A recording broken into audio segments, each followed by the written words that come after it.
Hey, hello viewers. Well, I've got a layout here.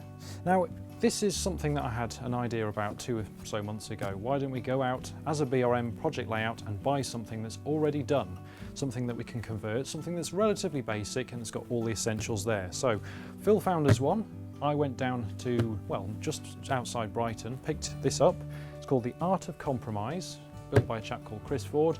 £150 was paid, and here it is in the studio ready for us to get started on it. So I'm going to see what Phil's got in mind for this. Phil, you know more about the history of this layout because you've actually operated it at a show. Tell us about it. I have. I had the opportunity to operate this layout at the Lancing show right on the south coast with very mediocre fish and chips, but a really cracking show. I met Chris Ford, who built this layout, and he explained a little bit of the history of it. Now, the layout, the plan of the layout itself dates back to 1978. It's from an article in Rower Modeler by Roy Link describing a very simple but very operable layout. So this, I mean, we're talking a scenic section here that's 6 foot long by 1 foot wide and 3 foot fiddle yard on the end of the layout. Despite the tiny space really, and it really is a little layout because even you could lift it in one piece. We were able to, it's actually got loads of operating potential. I stood and played with it for half an hour at the show, and I was, I thought this is really rather good. There's a bit of work we can do scenically, but actually fundamentally it works. And I think this is an important thing. If you're buying layouts from people, second-hand, it means see if you can have a go with it. It's a brilliant starter point. We've got 4 points, all operated manually with these little primitive switches. I mean, I love the solution here. It's a bit of a booger solution really, but we've got a wiring tube that's bent round this switch quite crudely that goes wrapped around this side of the point, and then we've got this pretty nasty cutout on the side of the platform there just to avoid the point there. So we've got plenty to do on this project. I mean, I think those switches are going to have to go there. It's a really clever idea, but those switches, I think we really want to replace them with proper point motors. Yeah. Here's the list, folks, of what we've got to do on the project. And this is in an order. This is a rough sort of what you need to do from top to bottom to get the right things done first of all. So, I mean, the obvious one is basically to get rid of all these switches. Because we're not going to keep them, are we? No, they're going to come out, and later on you're going to replace them with point motors, but not today. Not today. That's next month, folks. Next month. Stay tuned. We'll be wiring all of that up and working out how on earth some of this wiring works. The wiring. It's a little bit. I think it's very important to understand what you do and don't get with a layout like this, isn't it? And we know the wiring on this could do with replacement. We don't get any rolling stock, and it's a clean slate really. It is. There are no isolation sections on it whatsoever. It's a blank canvas. And I should say it's also supported on layout legs that I borrowed from the guys at Kyneton at my local model railway club. These didn't come with it at all. So it's worth understanding when you talk to the buyer, to the seller, exactly what you're going to get. Exactly. But actually, we're really pleased with this. This is a fantastic little layout. Good but we now have a list. We have a list of fairly simple jobs to do. Next on the list, tidy the ballast. Okay, it's a little bit rough and ready in sections. There's actually some bits of massive lumps of I don't know what that have been included with it. But we've got loads of ballast. We're going to once we've taken the switches out, we're going to replace those. We might even look at some very fine stuff for the sidings. I think so. Weather track. Now, there's a new review item which came through very handily last week from Sparmax. It's from the airbrushes.com company. Brand new compressor. I thought I'd get busy with some spray paints, so we'll spray this track up and weather it. Just tone down a little bit well, there's a bit of a contrast between the colour of the sleepers and the colour of the ballast, and it is Pico track, and it hasn't been weathered at all. It will benefit from a little bit of work, won't it? Yeah. Back scene. This is the biggie. This is going to make the big difference to the layout. This is Chris, who, let's be honest, is a musician and not an artist. He's done a very, very basic back scene, which actually is better than nothing. But we think we can make it look even better, and we think that's going to make you'll be amazed how much difference that makes to the layout. We hope. Yes. Station. Now, we've got some ideas as to what's going. So tell us through what you were thinking about doing at the station area here. Right. Well, the station itself is quite nice. It's a nice little branch line station, quite a quiet area. But both this and the road could really benefit from a little bit of weathering powder just to bring them to life. Now, people tend to think of weathering powder as being used on rolling stock, but I've used them an awful lot on surfaces, and they work absolutely brilliantly and so simple to do. Yeah. And you can just about make out some of the brush marks that have been used. I mean, which will all go under the powders, I brilliant. hope. Yeah, I I hope. mean, it's a great foundation to start off with. Yep. And you're also talking about moving this little plate layers hut. Yes, we think looking at the scenery here, this is a bit of an unrealistic cutout. Yeah. So we think this plate layers hut is going to be relocated down the layout, On the other side, and we're going to do a little bit of work with some plaster bandage, putting a bit of scenery back into there. Yeah. So, I mean, the layout itself up to now, it's what, tissue paper underneath, I think? I think it's tissue paper over In newspaper. fact, you can actually see some of it just Yeah. poking through there. So we'll But it hide that. works. It's a technique. solid. It works. So we're going to try a little bit of plaster bandage, which is another method of doing it. So again, absolutely nothing wrong with it. No. We just want to freshen it up Yeah. a little bit. At which point we need to start thinking Trees and grass. trees and grass. Yeah. The biggie. It is all flock powder and lichen for the bushes. We think we can upgrade that, and again, that's going to make a big difference to Yeah. the overall look of the layout. It's a bit 1980s, 1990s modelling, isn't it? It is, but It's a good say, starting it's really point. nice. I mean, the ground shape up here is really nice. The bridge is good. The fence has all gone in nicely. We're not going to have to do anything No. particularly major to this. Yeah. We have just bought an old layout that's done its exhibition time, Yeah. and we're now going to take the opportunity of completely rejuvenating it. And hopefully, by the end of this DVD, you'll see something that looks Fingers very, crossed. very different. Right. Let's start by taking out some point motors. Some It's of the these. destruction before we actually get started, really. This is always the worst bit. We're going to have to do an awful lot of damage before we get to the nice bit of putting things back together again. So looking underneath, the way these have been wired is that it's a three-way switch, or a two-way switch rather, but you've got three feeds off it. So as you change and flick the switch, you're changing the polarity of the frog at the same time. But Which is very clever and Yeah. works really well. But I think we can upgrade. We can treat it to an upgrade of to some point motors. definitely that will be handled. Okay. I've now disconnected the bits of wire. Gently lever out the switches. And be careful Outcome. with these switches because they are still switches, and you never know if we might need to use a switch on the fiddle yard or something later on. You know. I shall carefully disconnect the wiring. Right, that's disconnected, and of course it leaves us with a hole in the baseboard, which we've got to fill at Oh, a yes. later point.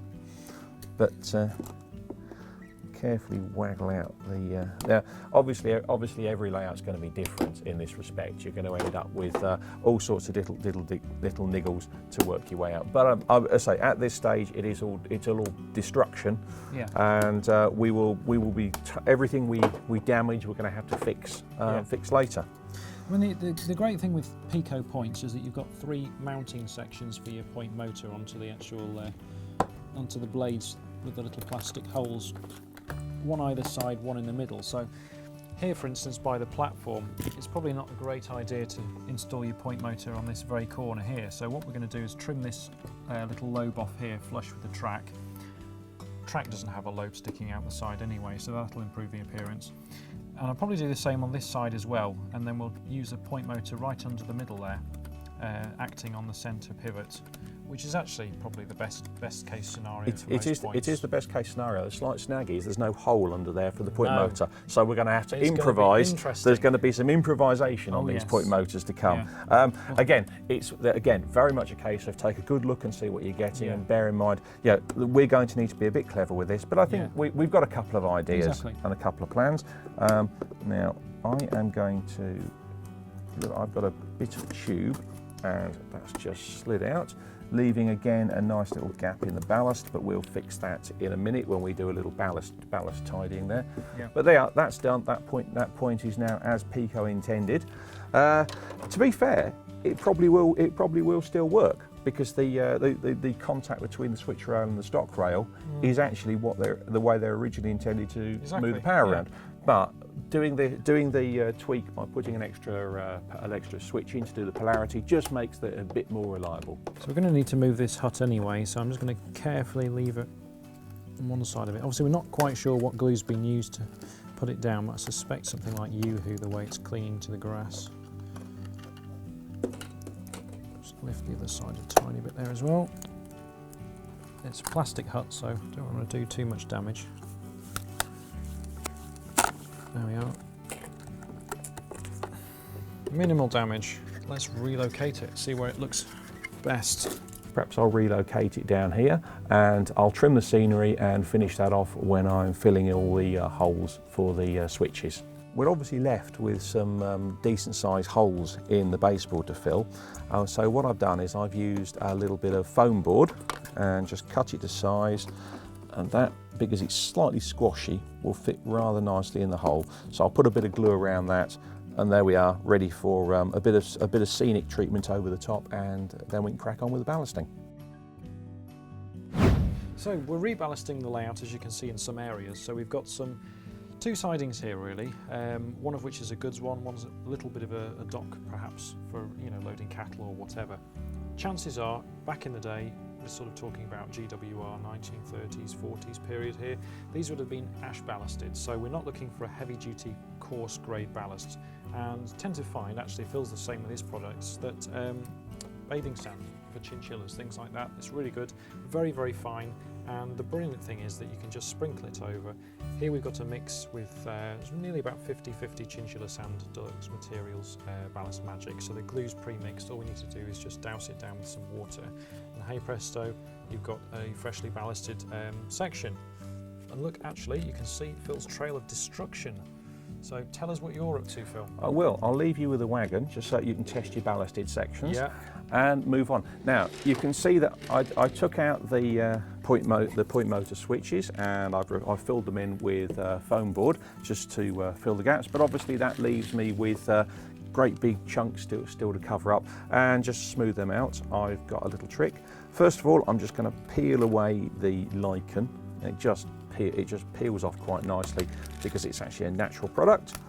And then what I've got is some Deluxe Materials Create and Shape, which is a really nice sort of filler for this sort of thing. Now, chatting to the guys on the Deluxe Materials stand, one of the bits of advice I was given was to mix it with a tiny bit of water, and that gives you a slightly smoother, easy to spread paste. My own addition is then to throw in some brown emulsion paint, just so that it is the right colour.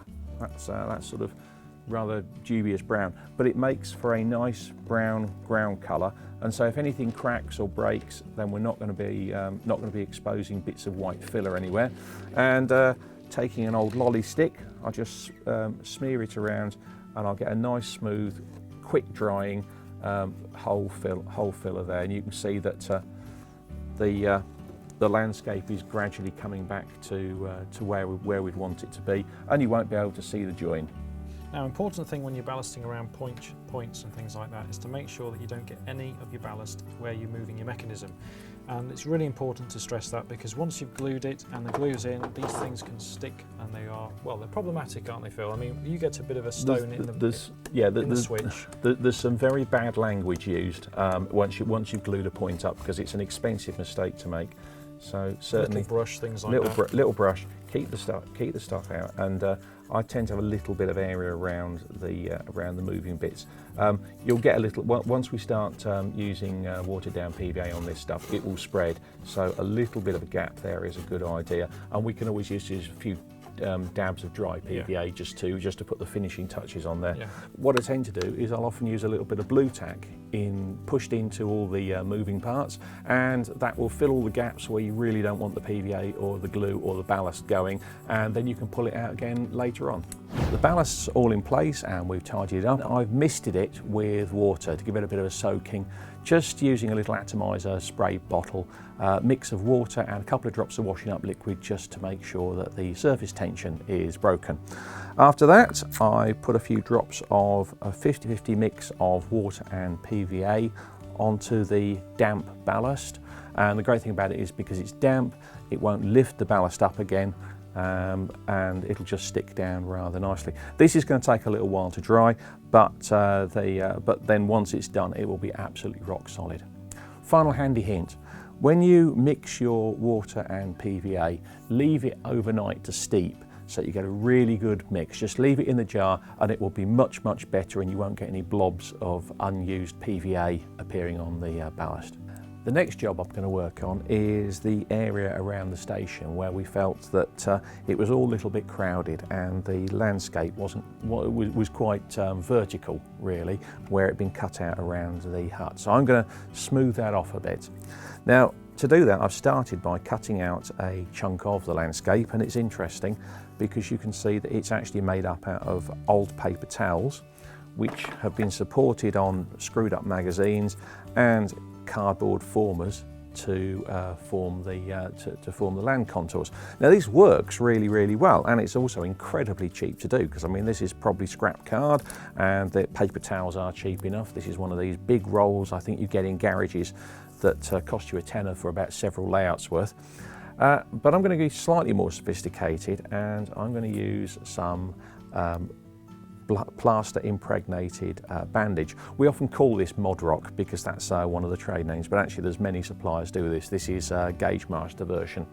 So I've cut out the area a little bit to smooth it off, and the first thing I'm going to do is just provide a bit of support using some scrumpled up paper packing.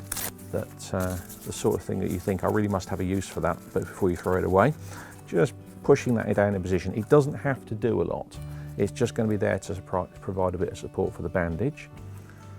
I'll then quickly soak the bandage in water in a little pot and drape it into place on the layout, smoothing it off with my fingers. Now, what I do is you just cut it to size, and I'll tidy the ballast up in a little bit. Cut it to size with a pair of scissors. Try and trim it nearly right to start with. It does save messing your scissors up, and because it's actually quite thin when it dries, what I'm going to do is I'm going to pop a second layer on as well, because that will smooth things off even more, and just little patches, and then wet fingers just smearing the plaster around so it really sits in the bandage properly. This is a messy job, so let me get on with it. I will smear the more plaster around. The result will be, though, a really nice hard surface for our scenery once we move on to the pretty green stuff.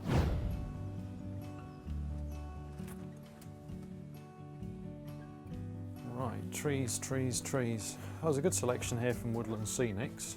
I've used them in the past. They're really nice trees, yeah. And we've got a lot of options here. I mean, really massive trees and really tiny little trees. Thing is, though, with the size of the layout, we don't want anything overpowering. No. But at the same time, it really lacks height, doesn't it, on some of the features? So I'm thinking something that's not the diddy ones, not the palm trees, not the palm trees. Not. Oh, you could have some cactus even. I quite like the autumn trees, but I think we'll keep it with a summer yeah. look. Well, it also, we're sort of tied in with a back scene that I'm guessing printed, which definitely isn't autumnal. Right. So, tell you what, these would look nice. Not too big, not too small. Pack of two. Pack of two. What are they? £7 each. Yeah, I mean, there are cheaper ways of making trees, but if you want something that's ready from the box, obviously. It suits me. I'm rubbish at making trees. Make Yeah. anything else. However, we're also going to need some foliage and stuff. I'm looking again. I think we'll stick with Woodland Scenics for the moment, and I think a nice pack of sort of the clumpy foliage. That's really useful for undergrowth and putting around the bits of buildings where there's gaps and that sort of thing. This stuff is really good for building up if you want sort of underlying ground cover, because you don't use it as the final thing, do you? But you can make your shapes. You can make shapes. Green, and it does okay as final stuff for the really cool stuff. So that's good. And I mean, it doesn't look like a very big bag, but it's quite compressed in there. So when we open it up, it's going to be everywhere. Yeah. Okay, so hang on to that. And the other thing I think we'll need some hedges or something. Hedges to hide the back scene, I think. Now, hedges are one of those things that you can make, but I've used the Gagemaster ones in the past. They are really regular. I mean, they're proper topiary hedges. But all we do is we tack on a pair of scissors, and they'll become a lot rougher. Yeah. And they do the job because it's quite an open mesh that they've used on this one. And a bit of flock over the top. Bit of flock you can make a nice rounded hedge quite quickly, can't you? Okay, let's see what the damage is on this lot. So we've made a lot of progress. It doesn't look like it, but actually we have. So it's time to get out the list. So track and switches. Yes, we've done the track and switches. Tidy ballast. Yep. Done. Weather track. To do. To do. Back scene is being printed as we speak. Right. I might leave you in charge of the station actually, because I'll have a go at that in a minute. And then the road as well. We need to do something that as well. with that. And we're going to leave these till tomorrow. Yeah. So our tomorrow is your today. So don't worry, you'll see it in a few minutes. But yeah, I'm going to get cracking on with the weathering of the track. Now, this is a really handy, helpful tip, because in the past I've used paper, but Phil's actually recommended we use tin foil. It's not something I've used in the past, to be honest, for masking things off, but it's quite easy to stay in place, obviously. You just, bend it to the shape of whatever you need on your structures. And for it's actually very useful for masking all sorts of things, because say you can just crumple it into position and it stays put. Now I sent Howard shopping, and he's got some cheap tin foil, but you don't need anything particularly good. All you're doing is you just scrumple it over into position, and then it should be safe from all Howard's ministrations with the airbrush. My lovely ministrations with the airbrush will demonstrate how it's done. Don't you worry about that. Okay, I'm going to get mixing up some paint in the meantime, so I'll test out this new airbrush, see how that fares, and then, join me in a sec. Okay, so welcome to our table of stuff. I've got a whole array of sort of paints that I use on the weathering and practical projects in the magazine here. So we've got everything from enamels, acrylics, we've even got some weathering powders thrown in with the mix. Quite a few metallics as well, but we're not going to worry about the metallics or the enamels today. We want something that's really, really fast and quick to dry. And we're going to use a new compressor which has been sent for review. This is from Sparmax. It's called the Zeta. This is from airbrushes.com. It's supposedly quite clever in the sense that it comes with a smart auto start-stop function. So it means that when you're spraying or doing a lot of spraying, perhaps it's even your business, every time that you put down the airbrush on this little stand, it activates a little switch which cuts out your power supply to your air compressor, obviously because you're not using it. You don't need to use it that way. So supposedly you're going to save on wear, most importantly of your compressor, because it's not going to be running when you're not using it, but also it's a lot quieter for your workshop, and you save electricity. So I thought it would be quite a good opportunity to show you actually how this new Zeta compressor setup works. So we've got it down here on the floor. You can see we've got an on-off switch. It's now in the on position, but you'll notice that there's no sound at all coming from it, and that's because we're up to pressure with our little regulator. So if you come and have a look at this here, you can see this is our little pressure regulator. If we want to adjust the pressure, we just pull up on the switch, or does it pull down? Hang on. There we are. So you can adjust it. That's locked. If you lift it up, you can adjust the pressure accordingly. And the airbrush is on the little stand that's provided, which has a little switch integrated. So if I lift that off the stand, the switch will kick in, and hey presto, we're back up to pressure. So if I want, I can have it off the stand here, just adjust the pressure accordingly as we're spraying. Paint-wise, it's pretty simple. I'm just going with some life colour brown green here from the weathering series. So if you want, it's UA748 for reference. It's not the only paint colour I'm going to use when weathering the track. It's important to introduce different variations and colours in your tones.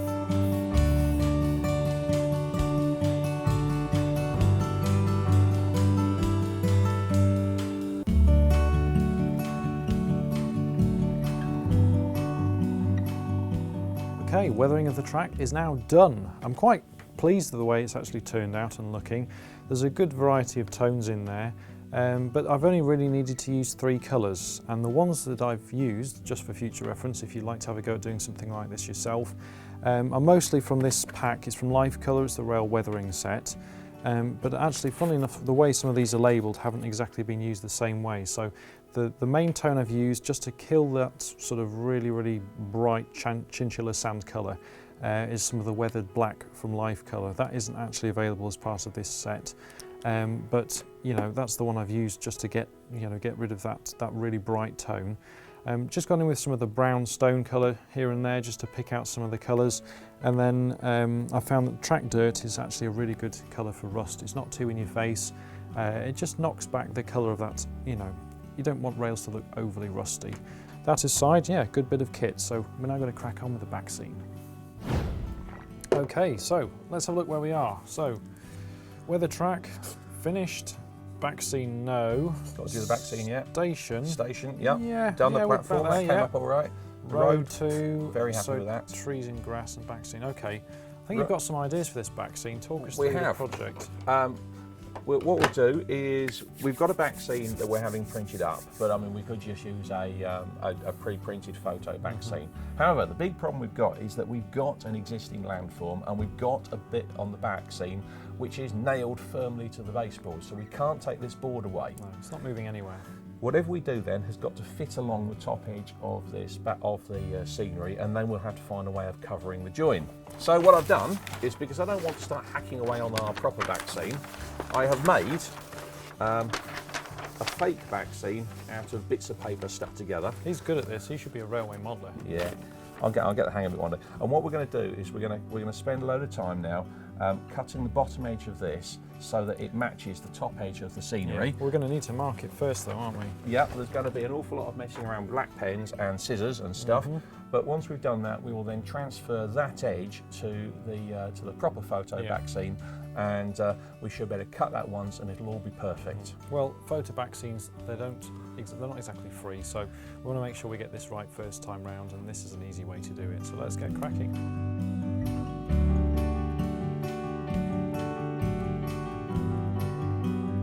If this doesn't work, we're going to have to do it again because we're not cutting that back scene twice.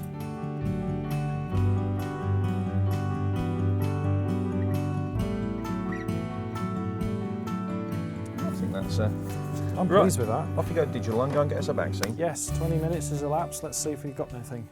Okay, Right, time for the grand unveiling then, Howard. this is it. It's either the right size or it isn't. I'm hoping it's turned out okay. Right. So this is one of many things that you can find on the internet, image-wise, when looking for a back scene. It's a panorama view that I found. And I haven't really done much to it. There's a little bit of cropping and basic stuff with Photoshop, but the main thing that I did change, and this is something that you need to consider when you're making a back scene, is just toning down the hue and the sort of colours in the background. I've made it fade slightly, so you've got that sort of bluish hint to the colours, and that's done very easily with just a basic filter in Photoshop. Otherwise, it's just a question of scaling it when it's being printed out. And the paper that we've actually gone for isn't your sort of traditional paper. This is sort of like a pull-up banner type paper. This is something that they do in-house here at the print works. So it's matte on this side. We haven't got any of those horrible reflections on the other side, so we can just glue it into place. So we're going to stick it with some spray mount as soon as we cut it to size, and yeah, we'll get busy. And then all we need to do is match the colour of our grass to the greens on the back scene to make sure it all blends in. The whole place smells of spray mount now, but we have fixed the back scene in position and then re-trimmed along the bottom edge with a knife just to make sure we've got a nice snug fit along the top of the scenery. So, another tick on our board. Excellent. So we'll move on to putting some grass on the layout now.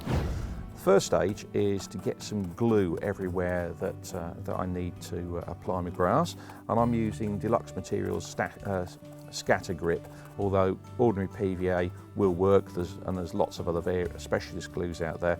What I'm looking to do is just get a nice tacky surface to work on, and that's got to go off for a couple of minutes whilst doing it, but we're warm in the studio here, so it'll work really quickly.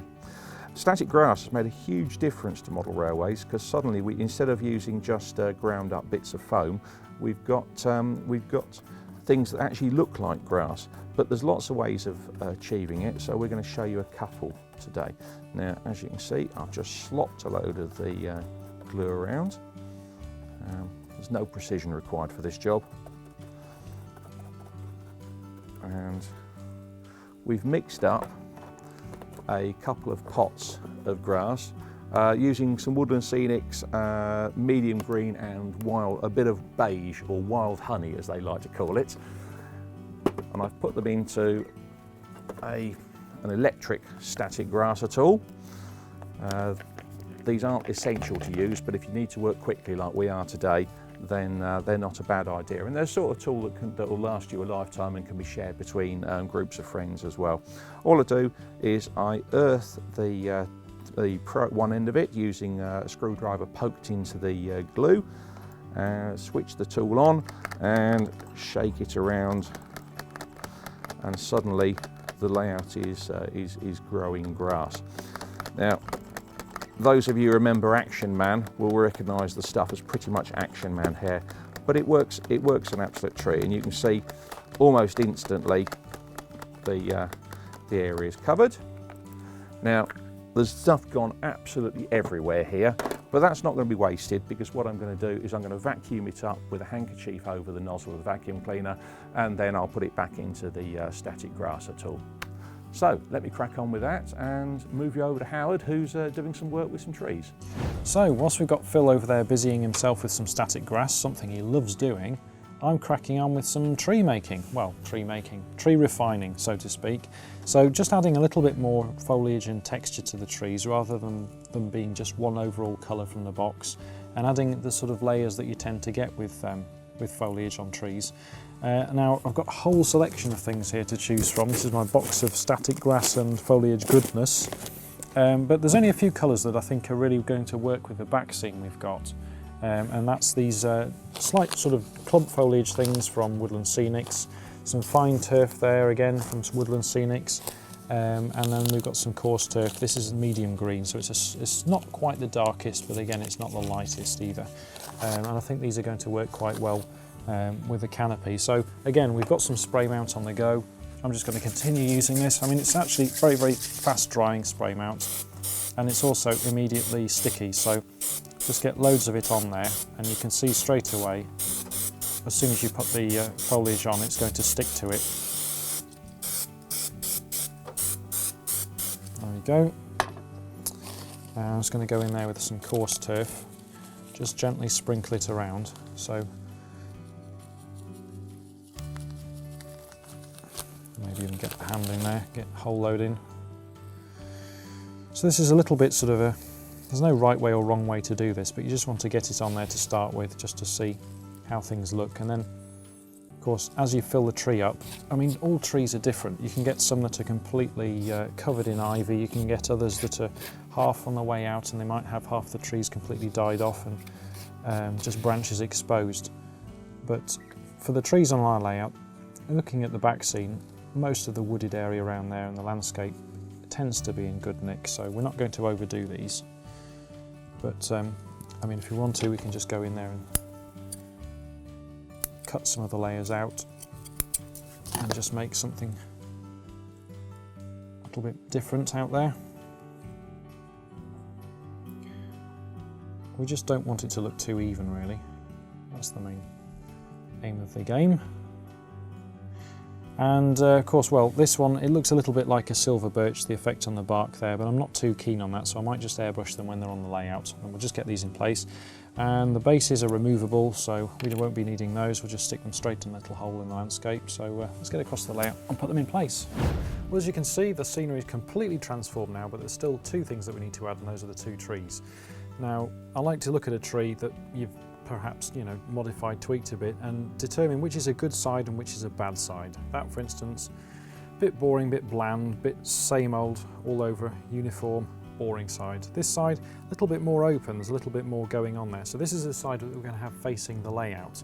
And of course, we've got to be mindful on this layout that because the way it folds up, this section comes over the top of this one, we can't have anything that's protruding on the outside of the layout. So we've got to make sure that these two trees are added at this end of the layout, and there's a reason behind that. That's because at this end of the layout we've got the bridge, we've got a little bit going on there, a few buildings. This end's always been a little bit boring, so we're going to add these. I think this one here, that one's I'm quite happy the way that one is at the moment. But of course the scenery was made from a bit of rolled up tissue paper and then a little bit of a covering on the top, so it is very, very soft, and that means that I'm going to cut through that very carefully, make sure that I don't do any damage, and then just get a bit of UHU glue on the bottom of it to make sure that it's in there. Not only is it in there, but it's in there and solid, and it won't move, because this is going to be an exhibition layout, and that's an important thing to remember. It's all right when you've got a layout at home, doesn't need to be moved around, it's not going to get damaged. When you start hauling these things in and out of cars, it's the trees and the buildings that always take the biggest hit. So let's get a good generous dollop of glue on the bottom. I'll just pierce a hole through there. I think actually I might be able to just push this through. Let's just see. There we are. So if I now take that out, I'm going to put a large amount on the bottom. And it doesn't really matter the fact that we're putting more than we actually need on the bottom, because this is going to be hidden by some static grass anyway around the edge. So large blob, in we go. Make sure that that's at the bottom, it's hit the baseboard, and we'll just leave it there to dry for a sec. Do the same with the other one as well.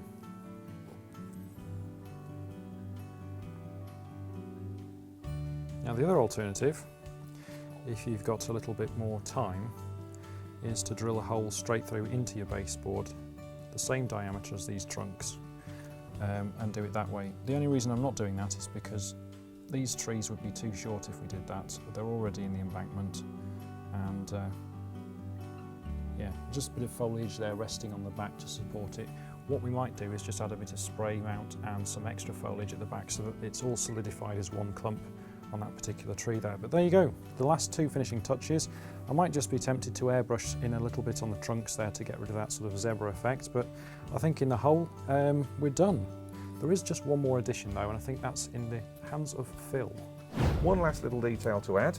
Our guys standing here, I think, could do with a bit of transport, and we've got this rather nice little white metal lorry to add to the scene. I think it just adds a little bit of colour in the scene that way. It's a kit from John Day Models, white metal.